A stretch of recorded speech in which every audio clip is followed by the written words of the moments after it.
Hello বন্ধুরা, আশা করি আপনারা ভালো আছেন, সুস্থ আছেন ও সুন্দরভাবে জীবনযাপন করছেন। আমি কবির কাউরি আপনাদের জন্য আরেকটা ভিডিও নিয়ে চলে এলাম। তো আজকে আমি যাচ্ছি দীঘার জগন্নাথ মন্দির। তো এখন আমার অনেক দেরি হয়ে গেছে উঠতে, এখন 7:30 বেজে গেছে। তো দেখি কিভাবে যাওয়া যায়। আমি এখন বাস স্ট্যান্ডের দিকে যাচ্ছি। তো ওখানে গিয়ে আপনাদের সাথে আবার দেখা হবে। খড়গপুর বাস স্ট্যান্ডে পৌঁছে গেলাম। তো আমি এখান থেকে দীঘা বাস ধরবো। তো দীঘা বাস কোথায় পাওয়া যায় আমি সেই দিকেই যাচ্ছি। এটি হলো দীঘা বাস। তো এই দীঘা বাসে করেই আমি দীঘা চলে যাব। দীঘা যাওয়ার জন্য বাসে আমি উঠে পড়লাম। তো খড়গপুর বাস স্ট্যান্ড থেকে তো এখন আমি দীঘা যাচ্ছি। আপনারা সঙ্গে থাকুন আর সাথে থাকুন। তো খড়গপুর বাস স্ট্যান্ড থেকে বেরিয়ে গেলাম, বাস চলতে শুরু করলো। এখন চৌরঙ্গিতে পৌঁছে গেছি। চৌরঙ্গির মোড়টি আপনারা দেখতে পাচ্ছেন।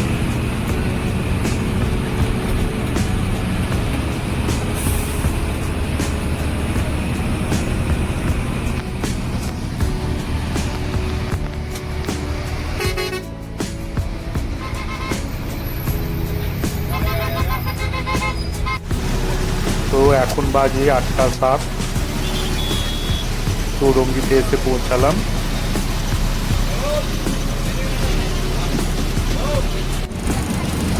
তো চৌরঙ্গি থেকে বাস ছেড়ে দিল।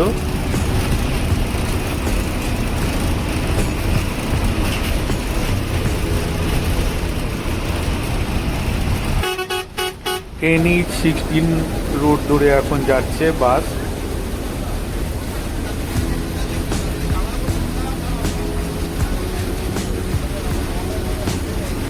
এখান থেকে বেলদাহাট 27 কিলোমিটার রাস্তা।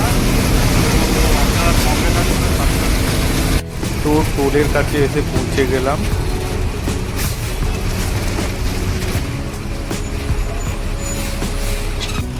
বাস কিছুক্ষণ থামলো। তো এখানে কিছুটা সময় মনে হয় বাস থামবে।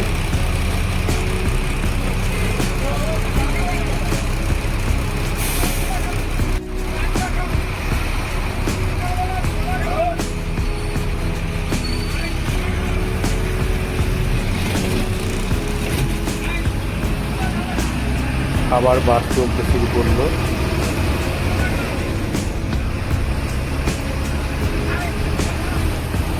20 টাকার চানা কিনে নিলাম। সকাল থেকে খেয়ে আসিনি, এই চানা খেয়েই এখন চালাতে হবে। যতক্ষণ না সামনে কোনো জায়গা বাস এসে দাঁড়াচ্ছে ততক্ষণ এই চানা খেয়েই চালাতে হবে।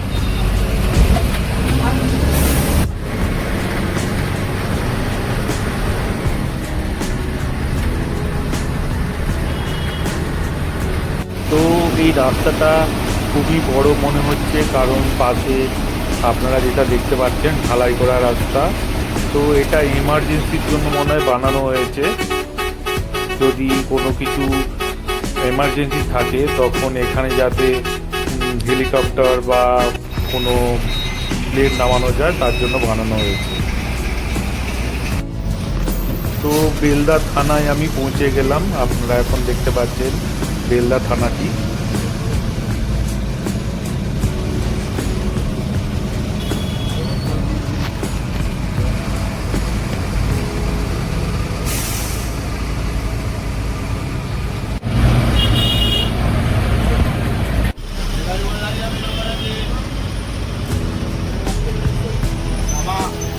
তো আমি এখন বেলদায় পৌঁছে গেছি।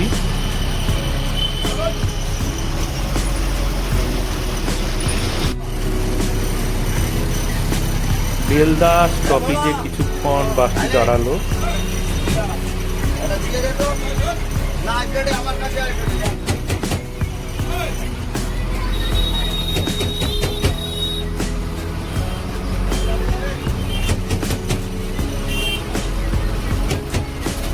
আবার বাসটা চলতে শুরু করলো বেলদা থেকে।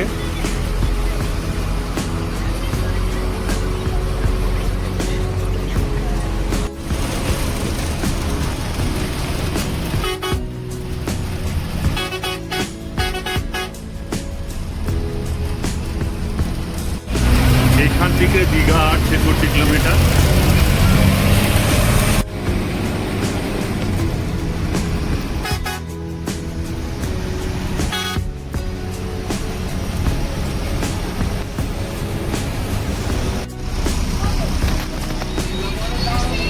একটা স্টপেজে এসে গিয়ে বাসটা দাঁড়ালো।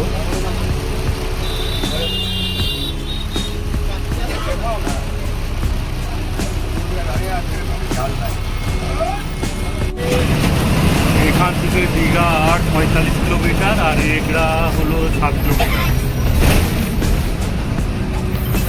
এখন আমি এগরা বাস স্ট্যান্ডে নেমে গেলাম। তো আমি যে বাসে এসেছিলাম সেই বাসে অনেকটা ঘুরে ঘুরে যাবে বলে আমাকে এখানে এগরা বাস স্ট্যান্ডে, সেন্ট্রাল বাস স্ট্যান্ডে নামিয়ে দিল। তো অন্য বাসে ওরা বলছে উঠিয়ে দেবে, সেই বাস একটু তাড়াতাড়ি দীঘা যাবে। তো এগরা থেকে বাস চেঞ্জ করলাম, এবারে এগরা থেকে সোজা দীঘা থেকে এগিয়ে যাবে। তো এগরা থেকে আবার বাস চলতে শুরু করলো।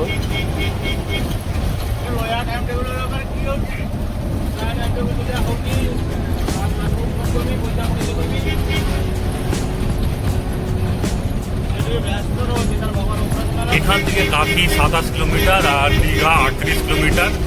তো রাস্তাটা তো অনেকটাই আছে, কত সময় লাগে দেখা যাক। এখন বাজে 9:40। তো দীঘা পৌঁছাতে কত সময় নেয় দেখা যাক। গাড়িটা কিছুক্ষণ দাঁড়ানোর জন্য আমি একটা কেক কিনে নিলাম। তো কেক কিনেই দীঘা পর্যন্ত যাব। দীঘা গিয়ে দেখা যাক ওখানে কোথায় হোটেল আছে, খেয়ে দিয়ে তারপর জগন্নাথ মন্দিরের দিকে রওনা দেবো।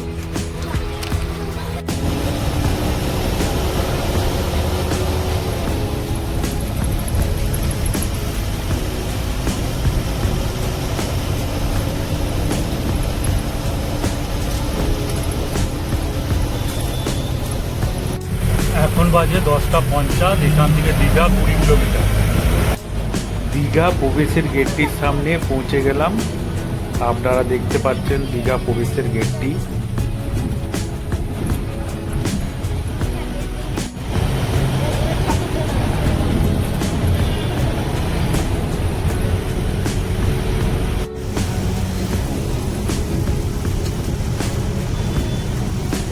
প্রথমে সি বিচ পড়বে, তারপরে জগন্নাথ মন্দির। তো আমরা এখন সি বিচের দিকে যাচ্ছি। সামনে আপনারা দেখতে পাচ্ছেন সি বিচটি।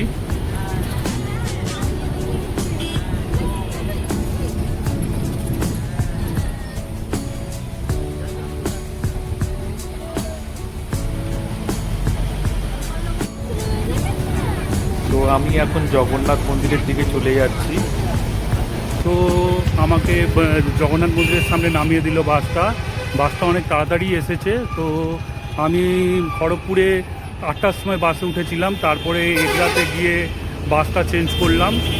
বললো যে এগরায় যে বাসটা আমাকে নামিয়ে দিল সেই বাসটা বললো যে ওদের অন্য রাস্তা দিয়ে যাবে, তার জন্য দীঘাতে এসে পৌঁছাতে তাদের সময় লাগবে। তার জন্য আমাকে শর্ট রুটের বাস দেখিয়ে দিল। তো শর্ট রুটের বাসে আমি খুব তাড়াতাড়ি পৌঁছে গেলাম। 11:40 বাজে এখন। তো আমি দীঘার জগন্নাথ মন্দিরের সামনে এসে পৌঁছে গেছি। আমি এখন জগন্নাথ মন্দিরের গেটের সামনে পৌঁছে গেছি। আপনারা দেখতে পাচ্ছেন জগন্নাথ মন্দিরের গেট। এটি হলো জগন্নাথ মন্দিরটি দীঘার। তো বাসটি আপনাদেরকে দীঘার জগন্নাথ মন্দিরের সামনেই নামিয়ে দেবে। মন্দিরে ঢোকার আগে এখানে আপনাদেরকে ব্যাগ আর জুতো খুলে রাখতে হবে।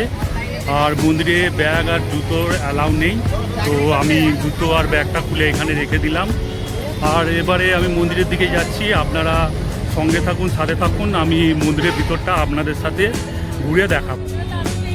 এখান দিয়েই লাইন দিয়ে ঢুকে আপনাদেরকে জগন্নাথ মন্দিরে প্রবেশ করতে হবে। তো এখন ফাঁকা আছে। তো যখন ভিড় হয় তো এই লাইন দিয়েই জগন্নাথ মন্দিরের ভিতরে প্রবেশ করতে হয়। তো আপনারা এখন দেখছেন জগন্নাথ মন্দিরটি।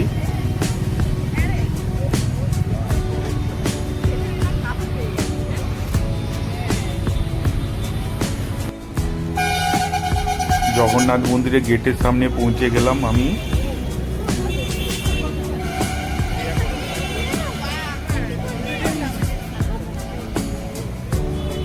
এটি হলো 2 নম্বর গেট। এখন আমি দীঘার জগন্নাথ মন্দিরে ঢুকে গেছি। এখন বাজে 11:55। তো আপনাদেরকে ভিতরটা আরও ভালো করে দেখাচ্ছি, আপনারা দেখুন। খুবই সুন্দর, মানে ভিতরটা খুবই সুন্দর। তো আজকে 19 তারিখ মার্চ মাসের। তো ততটা গরম পড়েনি, এরপরে যত দিন যাবে আরও বেশি গরম পড়বে। তো আপনারা এই সময়টা এলেই বেশি ভালো হবে বলে আমার মনে হয়, কারণ এই সময়টা মন্দিরটাও খুব ভালোই লাগছে দেখতে। আর মন্দিরটাকে আপনাদের সাথে শেয়ার করছি, ভালো করে দেখাচ্ছি মন্দিরের দৃশ্যটি। তো আপনারা সঙ্গে থাকুন আর সাথে থাকুন। এখন আমি জগন্নাথ মন্দিরের ভিতরে ঢুকে গেছি। তো ভিতরে ঢুকে জগন্নাথ মন্দিরটি আপনাদেরকে দেখাচ্ছি।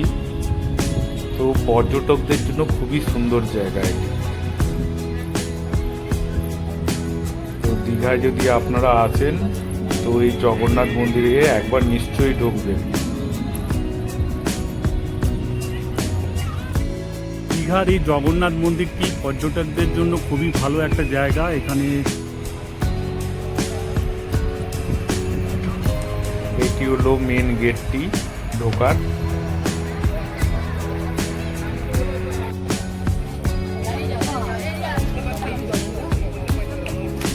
আশেপাশের জায়গাগুলো খুবই সুন্দর।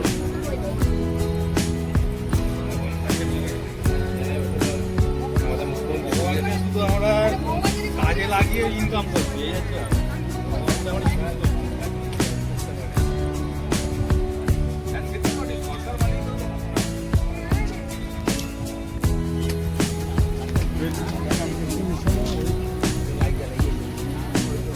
এই রাস্তা দিয়েই আপনারা সোজা যে বিল্ডিংটা দেখতে পাচ্ছেন ওখানে প্রসাদ খেতে পারেন।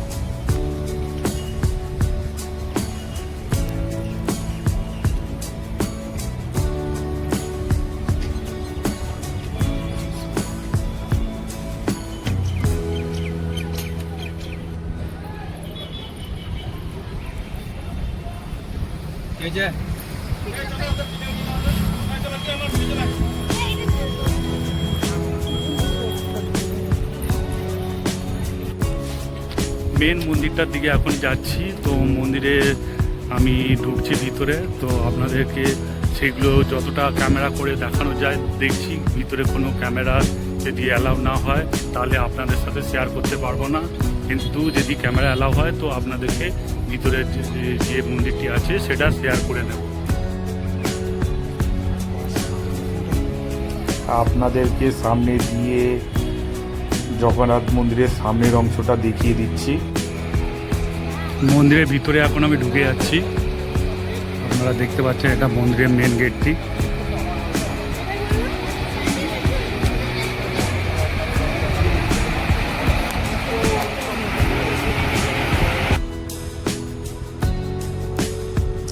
এটি হলো জগন্নাথ মন্দিরের সামনের অংশ।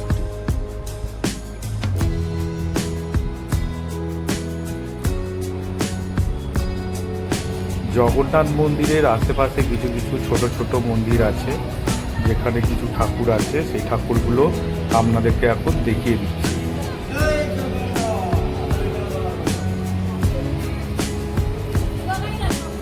এটি হলো সেই ঠাকুরটি।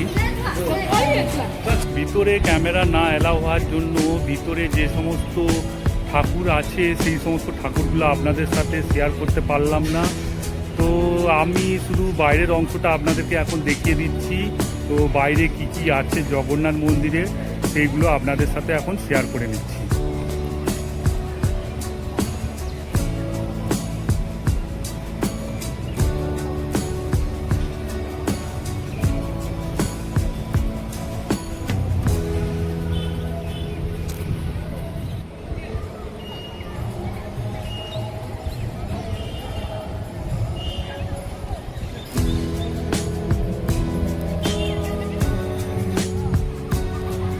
এইগুলো হলো রথ। তো রথযাত্রার দিন এগুলি বের করানো হয়। এগুলি হলো দীঘার জগন্নাথ মন্দির রথ। তো আমি এখন দীঘার জগন্নাথ মন্দিরের সামনের দিকের অংশতে চলে এসেছি। তো এখানে মন্দিরের মহাপ্রসাদ জগন্নাথের আজকে 56 ভোগের মহাপ্রসাদ গুলো নিয়ে যান। আমি ভাবছি একটা নিয়ে নেব। কুপন নিয়ে লিয়া अभी लेके जाइए लास्ट चांस लास्ट। একটা মহাপ্রসাদ নিয়ে নিলাম। তো মহাপ্রসাদের ভিতরে এইসব জিনিসগুলি আপনারা পেয়ে যাবেন। আমার মহাপ্রসাদটা খাওয়া শেষ হলো। তো মহাপ্রসাদ আমার 100 টাকা নিয়েছিল। তো মন্দিরের সামনে থেকে আমি নিয়েছিলাম মহাপ্রসাদটা। তো মন্দিরের পাশে একটা জায়গা আছে যেখানে বসে আপনারা মহাপ্রসাদটা খেতে পারেন। তো আমি এখন ওই পাশের যে জায়গাটা আছে সেই জায়গায় দাঁড়িয়ে আছি। আপনারা দেখতে পাচ্ছেন সবাই ওইখানে বসে মহাপ্রসাদটা খাচ্ছে। এখন আমি মন্দির থেকে বেরিয়ে যাচ্ছি। মন্দির থেকে বেরিয়ে আমি একটু সি বিচের দিকে যাব। তো আপনারা সঙ্গে থাকুন আর সাথে থাকুন। তো মন্দিরটিকে আমি আরো ভালো করে আপনাদেরকে দেখিয়ে দিচ্ছি। ওই রাস্তা দিয়েই আমি সোজা বেরিয়ে যাব। সামনে আপনারা যেটা দেখতে পাচ্ছেন।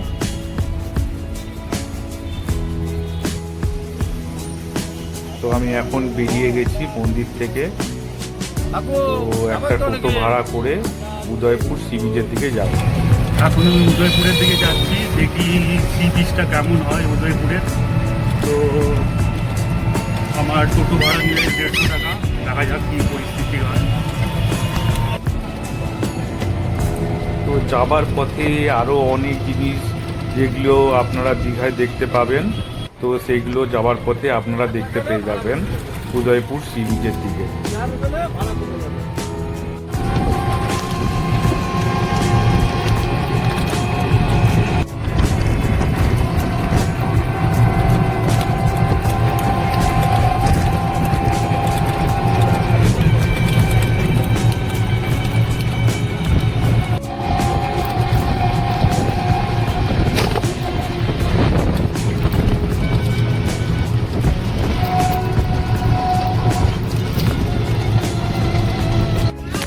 দীঘা জগন্নাথ মন্দির থেকে বেরিয়ে এসে টোটো ভাড়া করে আমি উদয়পুর সি বিচের দিকে চলে এলাম। তো আমার ভাড়া নিল 150 টাকা। একা যে এসেছি বলে লেগেছে।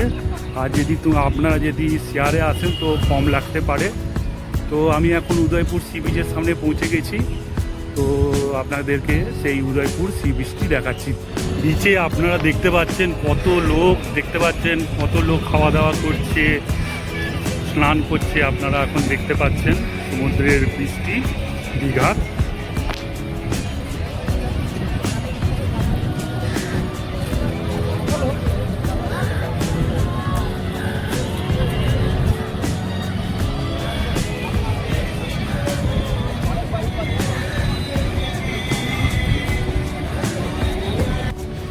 দীঘার উদয়পুর সি বিচের সামনে আমি পৌঁছে গেছি। তো সি বিচটা খুবই সুন্দর। তো আমি একটু দেখি নামবো ভাবছি, জলে নামবো না, বিচটাতে নামবো। আমি এখন বিচের সাইডে যে রাস্তাটা আছে সেই রাস্তা দিয়ে হেঁটে যাচ্ছি। তো একটু পরে আমি নামবো, ওই সামনে দিয়ে নেমে যাব, একটু বিচটা দেখবো, দেখে আমি চলে যাব। কারণ আমার 3টের সময় বাস আছে। সি বিচের দিকে আমি একটু নেমে যাচ্ছি। সি বিচ খুবই সুন্দর লাগছে জায়গাটা, মানে এত সুন্দর লাগছে মনে হয় যেন আরেকটু সময় এখানেই কাটাই। তো আমার হাতে সেরকম সময় নেই, আমাকে তাড়াতাড়ি বাস ধরতে হবে। তো আমি তার জন্য একটু ঘুরেই চলে যাব এখান থেকে, মানে এদিক ওদিক একটু ঘোরাঘুরি করব, তারপর চলে যাব। এখানে দেখছেন সবাই খাওয়া দাওয়া করছে বিচের মধ্যেই। তো এখানে মাছও আছে দেখতে পাচ্ছি সামনেই, কাঁকড়া আছে, মাছ আছে।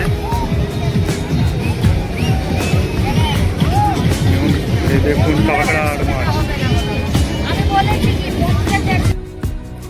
তো আমি সকাল 8টার সময় খড়গপুর থেকে বেরিয়েছিলাম বাস স্ট্যান্ডে। তো এখন বাজে 1:50। তো আমি কিছুক্ষণ পরেই আমি বেরিয়ে যাব। তো আমার এটা ছিল একদিনের ট্রিপ দীঘার। তো একদিনের মধ্যেই আমি এই দীঘার ট্রিপটি করলাম। আমার খরচ পড়েছে প্রায় 600 টাকার মতো, বাসে করে এসেছি বলে। তো ট্রেনে করে আসলে আরেকটু কম খরচার মধ্যে আপনাদের হয়ে যাবে। খড়গপুর থেকে দীঘার বাস ভাড়া হলো 150 টাকা। তো আমার 300 টাকা লেগেছে যাতায়াতের জন্য। তো আমি দীঘার জগন্নাথ মন্দির থেকে উদয়পুর সি বিচ আসার জন্য একটি টোটো রিজার্ভ করেছিলাম, যার জন্য আমার 150 টাকা লেগেছে।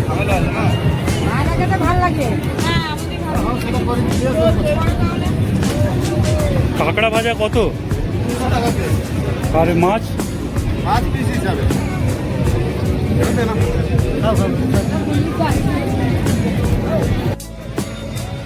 এখান থেকে আপনারা লাইফ জ্যাকেট পেয়ে যেতে পারেন সমুদ্রে নামার জন্য। তো আমার দীঘার একদিনের ট্রিপটি বেশ ভালোই গেল। আমি খড়গপুর থেকে 8টার সময় বাস ধরেছিলাম, পৌঁছেছিলাম 11টা 40-এ দীঘার জগন্নাথ মন্দিরে। আর এখন 2টো বাজে, আমি এখন উদয়পুর সি বিচে আছি। তো এখান থেকে আমি দীঘা বর্ডারে বাস স্ট্যান্ডে গিয়ে বাস ধরে খড়গপুর ফিরে যাব। দীঘা উদয়পুর সি বিচের থেকে আমি বেরিয়ে এলাম। তো আমার আজকের দিনটা বেশ ভালোই গেল, কারণ আমি প্ল্যান করিনি যে দীঘা আসবো, হঠাৎ প্ল্যান করা হলো তো দীঘা আসবো বলে। তো দীঘা এসে আমি জগন্নাথ মন্দিরটাও দেখলাম আর উদয়পুর সি বিচটাও দেখলাম দীঘা। তো দুটো আমার খুবই ভালো লেগেছে। আর এখন আমি টোটো ধরে দীঘা বর্ডার বাস স্ট্যান্ড বা বাইপাসের দিকে চলে যাব, দিয়ে আমি ঘরে চলে যাব। তো আমার ভিডিওটা এখানেই সমাপ্ত হলো। যদি আপনাদের আমার ভিডিওটা যদি ভালো লেগে থাকে তাহলে আপনারা এই ভিডিওটা শেয়ার করে দেবেন, আর যদি কোনো কিছু সাজেশন দেওয়ার থাকে কমেন্ট করবেন, আর আমার চ্যানেলটা সাবস্ক্রাইব করে দেবেন, আর পরবর্তী নোটিফিকেশনের জন্য বেল আইকনটা প্রেস করে দেবেন। আপাতত